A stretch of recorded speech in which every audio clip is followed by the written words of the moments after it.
আমরা সমস্যাকে তছনছ করে দেবো। আমাদের রাজপথে যদি জীবন দিতে হয় আমরা জীবন দেবো, কিন্তু আমরা ওয়াকআপ বিল মানব না।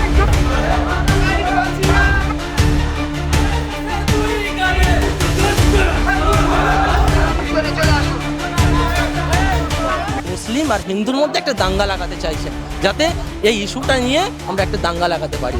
মুসলিম মানেই তাকে মারো ধরো খাও, এটা একটা এই সরকারের এটা একটা টার্গেট। আমরা কিন্তু হিন্দু বিরোধী কোনো আন্দোলন করছি না বা কোনো জাতিকে টার্গেট করে আন্দোলন করছি না। হিন্দুরা সবাই আমাদের ভাই, হয়তো রক্তের ভাই না হতে পারে, কিন্তু ওনারা আমাদের দেশের ভাই। মুসলিমদের সুবিধার জন্য করা হয়েছে। আমি প্রশ্ন করতে চাই, আমাদের মুসলিম কোনো জননেতা আপনাদের বড় পদে কেন নাই?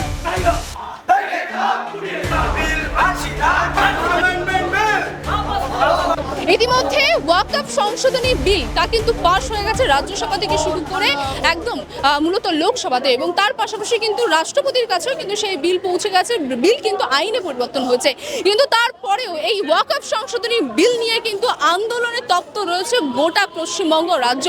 এবং আজকেও ঠিক একইভাবে আলিয়া ইউনিভার্সিটির তরফ থেকে কিন্তু ঠিক এই সংশোধনী বিলের বিরোধিতায় কিন্তু একটি মিছিল বের করেছে। এবং কি বলছেন চলুন তাদের কাছ থেকে সরাসরি জেনে নেব।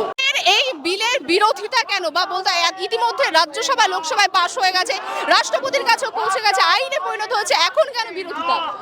দেখুন, আমরা আলিয়া বিশ্ববিদ্যালয়ের সাধারণ ছাত্রছাত্রীবৃন্দ সর্বসময় অন্যায়ের বিরুদ্ধে প্রতিবাদ করি, রাজপথে নামি। আর আজকে যখন আমাদের সংবিধানকে অবমাননা করা হচ্ছে, সংবিধানকে মানা হচ্ছে না, সেই জন্য আমরা সংবিধান বাঁচাতে আজকে রাস্তায় নেমেছি। আমরা অন্য কোনো এতে দাবিনি।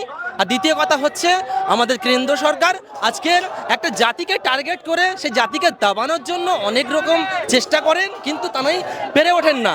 আজকের তিনি আমাদের একটা ভাবাবেগে আঘাত করেছেন এবং আমাদের পৈতৃক সম্পত্তি, ওয়াকফ সম্পত্তি, সেটা তিনি হরণ করার জন্য, নিজেরাই ভোগ দখল করার জন্য এটা আমাদের থেকে কেড়ে নেওয়ার একটা প্ল্যান করেছে। তো সেই প্ল্যানটাকে আমরা ভেস্তে দেওয়ার জন্য এবং আমাদের সম্পত্তি আমরা ফিরে পাওয়ার জন্য আমরা এই আন্দোলন করছি। আর উনি সর্বসময় বলছেন এবং ওনাদের নেতারা বলে বেড়াচ্ছেন যে এই অ্যাক্ট পাস হয়ে গেছে, মুসলিমদের খুব লাভ হবে, মুসলিমদের সুবিধার জন্য করা হয়েছে। আমি প্রশ্ন করতে চাই প্রধানমন্ত্রীকে, যদি এতই আমাদের সুবিধা হয় তাহলে আমাদের মুসলিম কোনো জননেতা আপনাদের বড় পদে কেন নাই? আপনি বলছেন মুসলিম মহিলাদেরকে ভালো হবে, মুসলিম মহিলাদের সুবিধার জন্য আজকে একটা আনা হয়েছে। যদি এত কিছু আপনি ভাবেন, তাহলে রাজ্যসভায়, বিধানসভায়, যে কোনো স্তরে মুসলিম মহিলা একটাও কেন নেই? আপনি কি নাটক করছেন? আপনি কি মিথ্যাচারিতা করছেন? এটা ভারতবর্ষের মানুষ বুঝে গেছে, ভারতবর্ষের সমস্ত জাতির মানুষ বুঝে গেছে।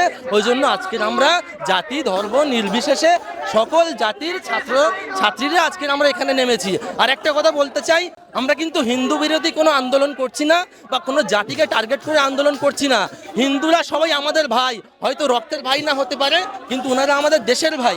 আমরা চাই আমাদের হকটা আমরা ফিরে পাই এবং ভারতবর্ষে যেন একটা শান্তি বজায় থাকে, ভ্রাতৃত্ব বজায় থাকে এবং আমরা সকলে সবার সঙ্গে মিলেমিশে এই দেশে থাকতে পারি। আপনি বললেন সংবিধান বাঁচাতে আজকে আপনারা নেমেছেন, এই আন্দোলন করছেন, কিন্তু আমি যদি একটা উল্লেখ করে বলি যে ভারতীয় সংবিধানে না মুসলিম পার্সোনাল ল বোর্ডের কোনো উল্লেখ আছে, না ওয়াকফ বোর্ডের কোনো উল্লেখ আছে। দেখুন, আপনি যদি 26 নম্বর ধারা দেখেন, ওখানে বলা আছে যে যার ধর্মের স্থাপনগুলো তারাই রক্ষণাবেক্ষণ করবে এবং আইনের মাধ্যমে। তাহলে সেখানে সংবিধানে তো নাম নেই, আমি অর্গানাইজ না থাকলেও এরাই করবে, কিন্তু সেটা মানে পুলিশ প্রশাসনের মাধ্যমে। তাহলে সেটা এখানে তো এটাই বোঝাচ্ছে। যেমন আপনাদের হচ্ছে ধরেন হিন্দু ভাইদের মন্দির মসজিদ, যে দৈবত্ব সম্পত্তি আছে, সমস্ত কিছু কিন্তু ওনারাই দেখাশোনা করে, ওর মধ্যে কিন্তু আমাদের কোনো নাম থাকে না। এবং আমরা ওখানে গিয়ে যে আমাদের ওখানে প্রতিনিধিত্ব করাতেই হবে এরকম কোনো দাবিও করি না, কারণ এটা করা ঠিক হবে না। কারণ ওটা আমার হিন্দু ভাইদের সম্পত্তি, তারা রক্ষণাবেক্ষণ করবে, দেখাশোনা করবে, ওনারা সব কিছু করবে। আমরা যেমন ওনাদের সম্পত্তিতে মানে দখল দিই না, তেমন আমরাও চাই আমাদের সম্পত্তি আমাদেরই থাক। আপনাদের সম্পত্তিতে দখল দিচ্ছে সেটা অবশ্যই বিজেপি সরকার আমাদের সম্পত্তিগুলোকে দখল করতে চাইছেন এবং ভারতবর্ষের তৃতীয় বৃহত্তম সম্পত্তি ওয়াকফ সম্পত্তি, তিনি সেটা হরণ করতে চাইছেন, তিনি সেটাকে মিসইউজ করতে চাইছেন এবং আমাদের মুসলিম আর হিন্দুর মধ্যে একটা দাঙ্গা লাগাতে চাইছেন, যাতে এই ইস্যুটা নিয়ে আমরা একটা দাঙ্গা লাগাতে পারি। তাই আমি ভারতবর্ষের সমস্ত মানুষকে অনুরোধ করব, আপনারা সকলে আমাদের সঙ্গে কাঁধে কাঁধ মিলিয়ে প্রতিবাদ করুন, যাতে এই একটা বাতিল করা হয়। আন্দোলন এই মিছিল কেন? আজকে আমরা দেখতে পাচ্ছি কেন্দ্রীয় সরকার যে ওয়াকফ বিল পাশ করেছে, এটা হচ্ছে মুসলমানদের সম্পত্তি, কিন্তু আজকে কেন্দ্রীয় সরকার এই মুসলমানদের কাছ থেকে হস্তক্ষেপ করে নিজেদের আন্ডারে নিতে চাইছে। কিসের জন্য? কারণ আজকে আদানি আম্বানি তাদের সমস্ত প্রপার্টি, তাদের আরও বড় বড় যারা বিজনেসম্যান আছেন সেই সমস্ত বিজনেসম্যানদের সাথে নরেন্দ্র মোদীর সম্পর্ক। কিছুদিন আগে আমরা দেখলাম ইলেকট্রনিক বন্ডের মাধ্যমে হাজার হাজার কোটি টাকা লুটছে, আর ওয়াকফ সম্পত্তি অনেক বিজনেসম্যানরা দখল করে রেখেছে। সেই জায়গা দাঁড়িয়ে নরেন্দ্র মোদী দরিদ্র মানুষদের পশ্চিম ইন্ডিয়ার দেখতে পান না। তারা আজকে এই সমস্ত হিন্দু মুসলিম বিভেদ ঘটিয়ে আমাদের মধ্যে ভেদাভেদ লাগিয়ে দিচ্ছেন। আমরা তো আগে দেখিনি এই ভেদাভেদ, আজকে আমরা দেখতে পাচ্ছি। আর আজকে আলিয়ার সাধারণ ছাত্রছাত্রীরা আমরা এই কেন্দ্রীয় সরকারের এই যে ওয়াকফ বিল বাতিলের দাবি শুধু নয়, এই যে সংবিধানকে রোধ করে দেওয়া হয়েছে, 3-4টে খণ্ডকে সংবিধানের যে রোধ করে দেওয়া হলো, এই সংবিধান বাঁচাও আন্দোলনের ডাক দিয়েছে আলিয়ার পক্ষ থেকে। এখানে শুধু আমরা মুসলিম সম্প্রদায়, সংবিধানে তো ওয়াকফ বোর্ড বা মুসলিম পার্সোনাল ল বোর্ডের তো কোনো উল্লেখ নেই। সংবিধানে ওয়াকফ বোর্ড বা মুসলিম, এটা তো মুসলিমদের সম্পত্তি। কই যেমন ওয়াকফ বিলে আমরা আইন যে পাশ হলো তার মধ্যে কি দেখা গেল যে দুজন অমুসলিম এখানে এন্ট্রি করবে। তা কই হিন্দু ভাইদের যে সমস্ত দেবত্বী সম্পত্তি থেকে শুরু করে শিখ জৈন ভাইদের যে সমস্ত প্রপার্টি রয়েছে, খ্রিস্টানদের, সেখানে তো কোনো মুসলিম নেই। আসলে এটাকে হিন্দুদের তো কোনো রকম কোনো অর্গানাইজেশনের তো নামও তো নেই। নাম না থাকলে ওয়াকফ প্রপার্টিটা হচ্ছে মুসলমানদের, এটা হচ্ছে মুসলমানদেরই প্রপার্টি। আর এটা বিজেপি বলছে যে আমরা স্বচ্ছতা আনার জন্য এই আইনটা এনেছি। বিজেপি যদি সত্যিকারের স্বচ্ছতা আনতে চায় তাহলে আজকে ভারতের সব কিছু কেন বিক্রি হয়ে যাচ্ছে? আজকে পেট্রোল গ্যাসের দাম কেন বৃদ্ধি পাচ্ছে? গ্যাসের দাম কিছুদিন আগে 50 টাকা বৃদ্ধি পেলো, কিছুদিন এই চীন হচ্ছে আমাদের হাজার হাজার মাইল দখল করে নিচ্ছে। আর তারপরে আমেরিকা আমাদের উপরে কড়াহরে সুদ চালাচ্ছে, দেশে বেকারত্বের হার বেড়ে যাচ্ছে। বিজেপি সরকার কিছুদিন আগে 60,000 একই দিনে বাতিল করলো। আবার আমাদের পশ্চিমবাংলায় 25,000 শিক্ষকদের তাদের পেটের লাথি মারলো।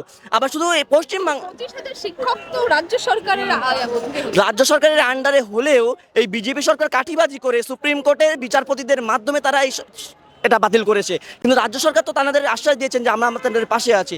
আপনি পশ্চিমবাংলার কথা যদি ছেড়েই দেন, উত্তরপ্রদেশ থেকে শুরু করে আরও অন্যান্য জায়গায় হচ্ছে তোমার দেখেন আপনি চাকরি বাতিল করে দিচ্ছে। এই উত্তরপ্রদেশে 60,000 নাকি শুনলাম চাকরি বাতিল হয়ে গেছে। আসলে এই হিন্দু মুসলিম করে আমাদের মধ্যে বিভেদ ঘটিয়ে আমাদের এই সমস্ত সরকারের কালা কানুনের মধ্যে চোখ দৃষ্টি অন্যদিকে সরিয়ে দিতে চাইছে। তাই আলিয়ায় আজকে শুধু আমরা মুসলিম কম না, হিন্দু, আমাদের আলিয়ার সর্বসাধারণ সমস্ত ধর্মের মানুষ ছেলেপেলেরা পড়াশোনা করে, তারা সকলে ঐক্যবদ্ধ হয়েছে। এখানে লয়ার আছে আমাদের, এখানে এনসিসি ডিপার্টমেন্টের ছাত্র আছে, নার্সিং ডিপার্টমেন্টের ছাত্র আছে, সব আমরা ঐক্যবদ্ধ। আর আমরাই ফার্স্ট এই পশ্চিমবাংলায় যারা আওয়াজ তুললাম ইউনিভার্সিটির পক্ষ থেকে, আমরা আহ্বান করি যে প্রতিটা স্কুল কলেজ ইউনিভার্সিটির সাধারণ ছাত্রদের এগিয়ে আসুক। কারণ আজকে আমাদের সংবিধান বাঁচানোর লড়াই, আমরা দেখতে যাবো না কে কোন দল। কারণ এর আগে আমাদের দেশকে স্বাধীন করেছে কারা? আশফাকুল্লাহ খান, নেতাজি সুভাষচন্দ্র বোস, মাওলানা আবুল কালাম আজাদ, এনাদের মতন বড় বড় বিখ্যাত, তাদের মধ্যে কোনো ধর্মমত ছিল না। তাই আমরা আহ্বান করি সকলেই আসুক, এগিয়ে আসুক, শুধু আমরা নয়। আমাদের যে ওয়াকফ বিল পাস হয়েছে কিন্তু ইয়েতে, সেখানে আমাদের জাতির সমস্ত যে আমাদের সম্পত্তি সমস্ত সেগুলো অধিকার করে নেওয়ার জন্য, সেগুলো নিজেদের আয়ত্তে রাখার জন্য এই বিল পাস করেছে। আমরা তারই বিরুদ্ধে প্রতিবাদ করছি, কারণ আমরা এই বিল মানছি না, আমরা এই বিল মানবো না। আমাদের এই প্রতিবাদ লড়াই চলবে, এখন আরো বড় লড়াই চলবে, আরো ময়দানে লড়াই হবে, বড় লড়াই হবে। বিজেপি তো বলছে স্বচ্ছতা আনার জন্য বিল এনেছে।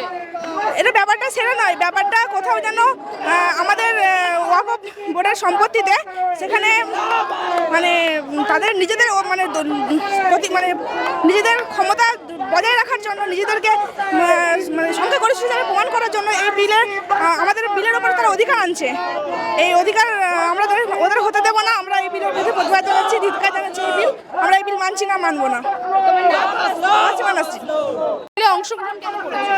যে আমাদের বিজেপি সরকার ওয়াকফ বিল প্রচার করেছে, সেটা আমরা মেনে নেব না। তাই আমাদের দাবি, পৃথিবী যতদিন থাকবে ততদিন ওয়াকফ বিল থাকবে। আমরা এই দাবিটা মেনে নেব না। ওয়াকফ বিল আমাদের না জানিয়ে পাশ করেছে, এটা আমরা কোনো দিন মানব না। আমাদের রাজপথে যদি জীবন দিতে হয় আমরা জীবন দেবো, কিন্তু আমরা ওয়াকফ বিল মানব না। ওয়াকফ বিল ইতিমধ্যে তো পাশ হয়ে গেছে, আইনেও পরিণত হয়ে গেছে। আমরা দেখতে পাচ্ছি যে ওয়াকফ বিল নিয়ে আমরা রাজপথে নেমেছি আলিয়ানরা। এটা হচ্ছে আমাদের বাপ দাদাদের এবং আমাদের পূর্বপুরুষ যারা ছিল তারা রক্ত দিয়ে গেছে। সেই রক্ত দিয়ে আজকে তারা কি করেছে, আমাদের উন্নয়নের জন্য, আমাদের ভালোর জন্য তারা কি করেছে, এই জমি দান করা গেছে। তাই একটা কথা বলতে চাই, আজকে ওই জালিম সরকার, ওই মোদি সরকার এই যে আমাদের আইনটাকে কি করেছে, আমাদের এই যে ওয়াকাপ বিলটাকে আমাদের ওয়াকাপ যে সম্পত্তিটা ছিল ওই সম্পত্তিটার কাছে আইনে পরিণত করেছে। তাই একটা হুঁশিয়ারি মোদিকে দিতে চাই, যতদিন না পর্যন্ত এই বিল ওয়াপাস না নেওয়া হয় আমরা প্রয়োজনে পার্লামেন্টে যাব, পার্লামেন্টে যদি তাও যদি কাজ না হয় প্রয়োজনে মোদির কাছে পর্যন্ত আমরা পৌঁছে যাব, সেইখানে গিয়ে আমরা সমস্তকে তছনছ করে দেবো। পুরো এটা শুধু এই আলিয়ান আজকে 7 পয়েন্টে না, পুরো সারা ভারতবর্ষে আন্দোলন আমাদের ছড়িয়ে পড়বে। তছনছ করে দেবে মানে কি তছনছ করে দেবে? তছনছ করে দেবো, পুরো একদম শেষ করে ফেলবো আমরা, প্রয়োজনে আমরা জীবনও দিয়ে দেবো। তারপরে একটাই কথা, আমাদের এই বিল প্রত্যাহার করতেই হবে, এই বিল মোদী সরকারকে ফেরত নিতেই হবে আমাদের। কিন্তু বিজেপি তো বলছে স্বচ্ছতা আনার জন্য, যাতে মুসলিম সম্প্রদায়ের সকল মানুষ এই ওয়াকফ বোর্ডের সুবিধা নিতে পারে, তার জন্য তারা এই বিল পাস করেছে। একদম না, এটা হচ্ছে পুরো চক্রান্ত, হিন্দু মুসলমানদের মধ্যে দাঙ্গা লাগিয়ে দেওয়ার জন্য পুরো একটা চক্রান্ত করেছে, যাতে হিন্দু মুসলমান টোটালি ভাগ হয়ে যায়। আজকে 2-3 বছর আগে হিন্দু মুসলমান এই নামটা চট করে শুনতে পাওয়া যেত না, সকালে একটা কথা শুনতে পাওয়া যেত যে হিন্দু মুসলমান আমরা কিন্তু ভাই ভাই, কিন্তু এখন একটাই কথা শুনতে পাওয়া যায় কি হচ্ছে না, হিন্দু মুসলমান দুটো পুরো ডিভাইডেড করে দিয়েছে। এটা পুরো একটা চক্রান্ত করা হয়েছে। আইনে পরিণত হয়ে গেছে, আমরা চাই এই আইন আমরা প্রত্যাহার করবোই, তাতে আমাদের যা করার আছে আমরা করে নেবো। রাজপথ কাঁপিয়েছি, এরপর ভারতবর্ষের প্রত্যেকটা কোনায় কোনায় আমাদের এই আন্দোলন ছড়িয়ে পড়বে। কর্মসূচি মূলত আমরা জানি ওয়াকফ বিল প্রথমে পাস হয় 1913, তারপরে 1945, তারপরে তৎকালীন কংগ্রেস সরকার এবং বর্তমান বিজেপি সরকার 1995-এ আপনার ওয়াকফ বিল আনে। এবং এই ওয়াকফ বিলে কি ছিল, ট্রাইব্যুনাল অ্যাক্ট ছিল, যার কারণে ওয়াকফ সম্পদ ছিল মুসলমানদের এবং মুসলমানদের জন্য বরাদ্দ এবং সংরক্ষিত। কিন্তু এই সরকারের আবার দ্বিচারিতা দেখুন, এই 2025-এ এসে দাঁড়িয়ে সরকার ওয়াকফ অ্যামেন্ডমেন্ট বিল আনছে। তার কারণ আমরা জানি 9,000-এর অধিক সম্পদ, ওয়াকফ সম্পদ বর্তমান সরকারের কিছু রাঘব বোয়াল দোসররা তারা অকুপাই করে বসে আছে, এবং এই সম্পদ আমাদের পিতৃপুরুষরা দিয়ে গিয়েছিল ওয়াকফ সম্পদকে, এবং এই সম্পদ শুধুমাত্র আমাদের উন্নতি সাধনে, আমাদের শিক্ষাক্ষেত্রে ব্যবহারের কারণে, আমাদের স্বাস্থ্যক্ষেত্রে ব্যবহারের কারণে, এটা মুসলমানদের শিক্ষাক্ষেত্র স্বাস্থ্যক্ষেত্রে মুসলমানদের কিভাবে উন্নতি সাধন হয় সেজন্য আমাদের পিতৃপুরুষরা দান করে গিয়েছিলেন। আজকে সরকার এসছে সেই ওয়াকফ বিলকে একেবারে মুসলমানদের অধিকারকে ছিনিয়ে নেওয়ার জন্য। তার কারণ সরকারের কাছে আমরা যখন আমাদের উন্নতির কথা বলি, হ্যাঁ আপনি দিন না, আমাদের উন্নতি দিন, আমাদের চাকরি দিন, মুসলমানদের চাকরিতে সংরক্ষণ দিন, আপনি আমাদের সম্পদকে আপনার রাঘব বল্লা যারা অকুপাই করে বসে আছে সেই সম্পদের উপরে আপনি হস্তক্ষেপ করে তাদেরকে দিয়ে দিতে চাইছেন। এটা হবে না, এটা কখনো হতে পারে না। এই সরকারকে 26-এর ইলেকশানে আলিয়ার পক্ষ থেকে, আপামর জনসাধারণের পক্ষ থেকে যুদ্ধ মোবারক। আপনি বলছেন যে বিজেপি সরকারের নেতৃত্ববৃন্দরা বিভিন্ন জায়গা দখল করে আছে, এদিকে কেন্দ্রের কাছে রিপোর্ট গেছে যে রাজ্যের যিনি মন্ত্রী অর্থাৎ ফিরহাদ হাকিম, কলকাতা মেয়র, তার নামে একটি নাম রয়েছে যেখানে কিনা তিনি এই ওয়াকফ সম্পত্তির কিছুটা অংশ নিজ ব্যক্তিগত খাতে ব্যবহার করছেন, তার নামও তো রয়েছে। ওয়াকফ সম্পত্তি কখনো ব্যক্তিগত খাতে ব্যবহার করার জন্য আমাদের পিতৃপুরুষরা দিয়ে যাননি। আমি বলছি রাজ্যের মন্ত্রী ফিরহাদ হাকিমের নাম আছে এখানে, তাহলে এটা কিন্তু এখানে যদি এসে থাকে, আমার কাছে সোর্স নেই, যদি এসে থাকে তাহলে সেটা খুবই নেক্কারজনক। তার কারণ ওয়াকফ সম্পদ কোনো একজনের পার্টিকুলার হতে পারে না, ওয়াকফ সম্পদ সর্বসাধারণের, বরং যে দেখাশোনা করে তাকে 7%, 5% করে দিয়ে থাকে ওয়াকফ বোর্ড। সুতরাং কেউ যদি অকুপাই করে বসে থাকে, আপামর জনসাধারণ তার কাছে বুঝে নেবে, অবশ্যই বুঝবে ফিরহাদ হাকিমকে। সে যদি অকুপাই করে বসে থাকে অবশ্যই বুঝে নেবে তার কাছ থেকে। দেখুন, আমরা সকলেই জানি কিছুদিন আগে কেন্দ্র সরকার ওয়াকফ বিল পাস করেছে না, তো এখানে আমরা সকলেই জানি সমস্ত ধর্মের বর্ণ নির্বিশেষে যে আলিয়া বলে না, অ্যাকচুয়ালি ওয়াকফ অর্থাৎ হচ্ছে মুসলিম প্রপার্টি। নরেন্দ্র মোদী সরকার চাইছে যে ওটা কোনো একটা অন্যদের দখলে দিয়ে দিতে। আপনি ইতিমধ্যে জানেন যে আদানি আম্বানি যে গ্রুপসগুলো আছে, যে কগুলো জমি জায়গা যারা ওরা দখল করেছে, সব কিছু কিন্তু হচ্ছে মুসলিমদের প্রপার্টি, যেটা আমাদের পূর্বপুরুষ বলা যেতে পারে ঔরঙ্গজেব বা অন্যান্য যে সমস্ত আমাদের রাজা মহারাজারা ছিলেন, তারা আমাদের দান করে গেছেন, যাতে আমাদের মুসলিম কমিউনিটি যাতে হচ্ছে ঠিক হয়ে যায়। এই কারণেই আজকে আমরা রাজপথে নেমেছি এবং শুধু রাজপথে আজকের জন্য নয়, আজকের পর থেকে আমরা আপনারা কি এটাই বলছেন যে বিজেপি এই বিলটা এনে নিজেদের স্বার্থে ব্যবহার করার চেষ্টা করবে? জি অবশ্যই, কারণ এর আগে আপনারা জানেন গুজরাটের দাঙ্গার কথা, তারপরে মণিপুরের দাঙ্গার কথা জানেন, সব কিছু কিন্তু বিজেপি শাসিত এলাকা। তো সেই জায়গাটায় দাঁড়িয়ে আপনি বলতে পারেন আমরা এটা ধরে নিতেই পারি। আর সবচাইতে অ্যাসাইনমেন্ট বিল যখন পাশ হচ্ছে কলকাতার বুকে, ভারতবর্ষের বুকে, তো এটা একটা দাঙ্গাবাজি সরকার, অন্য কোনো কিছু না। আপনি সব জায়গায় জানেন যেখানে মুসলিম মানেই তাকে মারো ধরো খাও, এটা একটা এই সরকারের এটা একটা টার্গেট।